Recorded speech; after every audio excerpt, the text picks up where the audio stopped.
प्रभु येशू ख्रिस्टको नाममा यहाँहरू सम्पूर्णलाई जय मसिह तथा नमस्कार। आज फेरि पनि मैले एउटा सन्देश लिएर आएको छु। त्यो सन्देश के हो भने हामीहरूले परमेश्वरलाई जसरी प्रेम गरेका छौँ त्यसरी नै प्रकृतिलाई पनि प्रेम गर्नुपर्दछ। प्रकृतिलाई पनि प्रेम गर्नुपर्दछ भनेर भनिएको छ।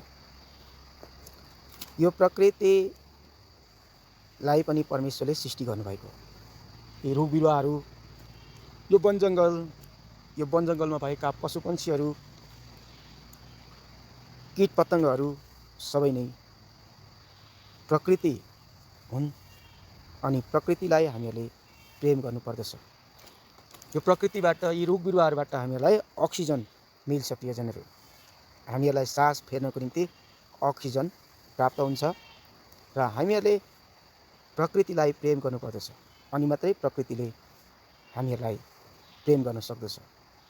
प्रियजनहरू, मानिसहरूले प्रकृतिलाई प्रेम नगरेको कारण, धेरै वन जङ्गलहरू खडानी गरेको कारण अहिलेको समयमा चाहिँ धेरै नै प्राणघातक रोगहरू पनि मानिसहरूलाई लागिराखेका छन्। प्रकृतिलाई प्रेम नगरेको कारण मानिसहरूलाई विभिन्न अज्ञात रोगहरूले एट्याक गरिराखेको छ। प्रियजनहरू, यो प्रकृति परमेश्वरले मानिस जातिहरूका हितको निम्ति सृष्टि गरिदिनु भएको हो।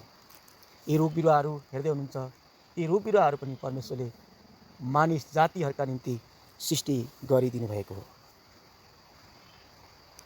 यी रुख बिरुवाहरूद्वारा मानव जातिहरूलाई अक्सिजन उपलब्ध गराएर परमेश्वरले मानिस जातिहरूलाई चङ्गाई गर्न चाहनुहुन्छ। यी रुख बिरुवाहरूबाट चाहिँ एकदमै स्वच्छ हावाहरू, अक्सिजन जब मानिसलाई प्राप्त हुँदछ तब मानिसहरू स्वस्थ हुँदछन्। यदि मानिसहरूलाई प्रकृतिले साथ दिँदैन भने मानिसहरूलाई बाँच्न धेरै गाह्रो हुन्छ। प्रियजन, जस्तो उदाहरणको लागि मरुभूमिलाई विचार गरौँ न। मरुभूमिमा कुनै पनि रुख बिरुवा, खोला नाला, वन जङ्गल हुँदैन र त्यो मरुभूमिको मानिसहरूको जीवनयात्रा धेरै कष्टकर हुन्छ। प्रियजन, जब प्रकृति हुँदैन, वन जङ्गल हुँदैनन्, खोला नाला हुँदैनन् यो धरतीमा, त्यसपछि प्राणीहरूको पनि अस्तित्व हुँदैन। मानिसहरू हुँदैनन्, जीव जन्तुहरू हुँदैनन्, पशुपक्षी हुँदैनन्, यानि कि सास हुने सबै प्राणीहरू लोप भएर हराउँछन्, जान्छन्। प्रियजनहरू, यो धरतीमा प्रकृति छ र मानिसहरू लगायत विभिन्न जीव जन्तुहरू बाँचेका छन्। प्रियजनहरू, यदि यो धरतीमा प्रकृति नहुँदो हो, यो धरतीमा सजीव प्राणीहरूको अस्तित्व मेटिएर जान्छ। प्रियजनहरू, प्रकृति भएन भने हामी मानिस जातिहरू पनि हुँदैनौँ र कुनै पनि जीव जन्तुहरू पनि हुँदैनन्। खाने फलफुल पनि हुँदैन, खेतीपाती पनि हुँदैन, केही पनि हुँदैन। प्रकृति छ र सबै कुरा छ। रुख बिरुवाहरू छन् र त मानिसहरूका निम्ति अक्सिजन उपलब्ध छ। यदि प्रकृतिमा भएका रुख बिरुवाहरू नहुँदो हो त मानिसहरूले सास फेर्नको निम्ति अक्सिजन पनि हुँदैन। प्रियजनहरू, मेडिकल साइन्सको अनुसार मानिसहरू चाहिँ पानी नपिई पनि केही दिनसम्म बाँच्न सक्छन्। भोजन नखाई पनि मानिसहरू केही दिनसम्म यो धरतीमा बाँच्न सक्छन्। प्रियजनहरू, तर अक्सिजन नलिकन, हावा नलिकन मानिसहरू 1 मिनट पनि बाँच्न सक्दैनन्, आधी मिनट पनि बाँच्न सक्दैनन् मानिसहरू। प्रियजनहरू, अक्सिजन नलिकन चाहिँ मानिसहरू 1 मिनेट पनि बाँच्न सक्दैन। त्यति महत्त्वपूर्ण छ यो अक्सिजन। यो रुख बिरुवाहरूबाट प्राप्त हुने अक्सिजन, यानि कि प्रकृतिबाट परमेश्वरले सृष्टि गरिदिनु भएको प्रकृतिबाट प्राप्त हुने अक्सिजन नलिकन चाहिँ मानिसहरू 1 मिनेट पनि बाँच्न सक्दैन भनेर मेडिकल साइन्सले प्रुफ गरिसकेको कुरा हो।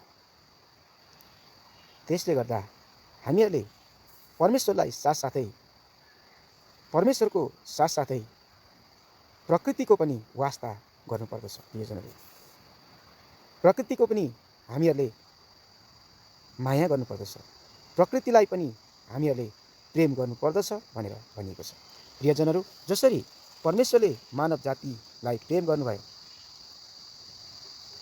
त्यसै गरी जसरी मानव जातिहरूले परमेश्वरलाई प्रेम गरे हो, त्यसरी नै मानव जातिहरूले यो प्रकृतिलाई पनि प्रेम गर्नुपर्दछ भनेर भनिएको छ।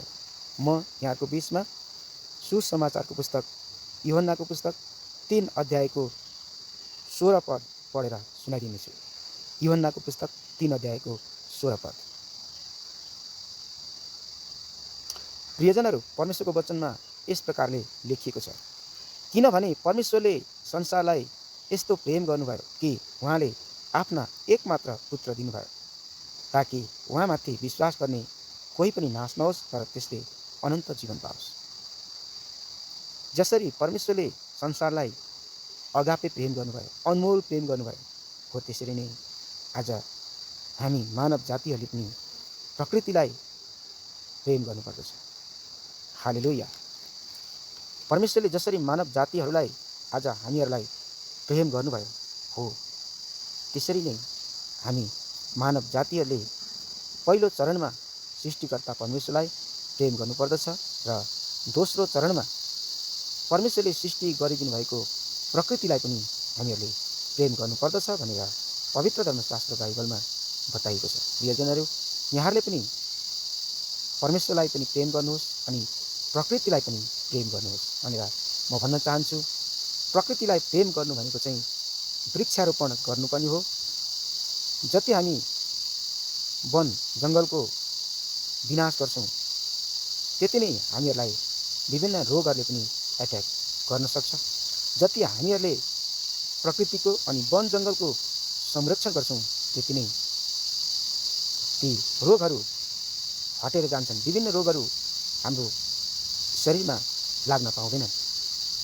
प्रियजनहरू, त्यसको लागि हामीहरूले प्रकृतिलाई एकदमै प्रेम गर्नुपर्दछ, परमेश्वरलाई पनि हामीहरूले प्रेम गर्नुपर्दछ भनेर म भन्दै, यहाँले पनि येशू ख्रीष्टलाई पनि प्रेम गर्नुहोस् र सृष्टिकर्ता परमेश्वरले यानि कि प्रभु येशू ख्रीष्टले सृष्टि गरेको प्रकृतिलाई पनि यहाँले प्रेम गर्नुहोस् भनेर भन्न चाहन्छु।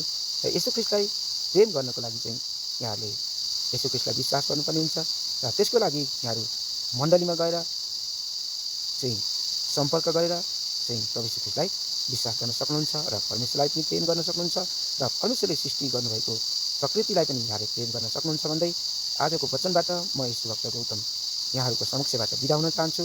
हस्त फेरि पनि सम्पूर्णलाई प्रभु येशू ख्रीष्टको नाममा जय मसीह। आमेन।